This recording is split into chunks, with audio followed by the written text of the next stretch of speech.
आज आहे ना आंबे खाण्याच्या नादात आहे ना मोठा अनर्थ होता टळला बरं का. तर नमस्कार, मी गणेश. आज आहे ना दुपारच्या वेळी मी आणि माझे मित्र आहे ना एका शाळेत निवांत झाडाखाली येऊन बसलो होतो. पण तितक्यात आहे ना हा भाऊ येतो आणि म्हणतो, चला तुम्हाला मी आंबे खायला घेऊन जातो. म्हटलं कुठं? तो म्हणे, तुम्हाला काय करायचं, गपचीत गाडीवर बसा. आता याच्या गाडीवर स्पोर्ट बाईक घेऊन ठेवलेली आहे. चौघजण बसत नाही म्हणून दोघांना आम्हाला पहिला आणून सोडलं. आणि काय तो फक्त 5च मिनिटं उदय भाऊला घेऊन आला. त्यात तो उदय भाऊ काय करू राहिला, फोटोशूट करायला लागला. त्याला म्हटलं ते नंतर करू, आपण पहिले आंबे खायला जाऊ म्हटलं.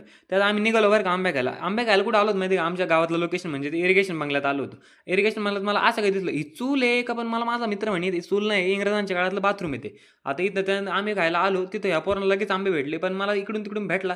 वरून एका जणांना दगड भेटला डोक्यात, पडता पडता वाचला माहिती आहे का तो. आंबे खाणं बाद झालं, म्हटलं थोडेफार जांभळं तरी खावं, पण या भाऊला जांभळच निघाणं वरून. म्हटलं कॅन्सल, जांभळं खाणं कॅन्सल. आता थोडेफार आंबे घेतले होते मी संग, ते आता आंबे वगैरे घेतले आणि निघालो घरच्या दिशेने बरं का. आता आंबे कसे घेतले बघायचं का, हे आंबे कुठे भेटणार माहिती आहे तुम्हाला, फक्त आमच्या गावातल्या इरिगेशन बंगल्यात असे आंबे भेटणार.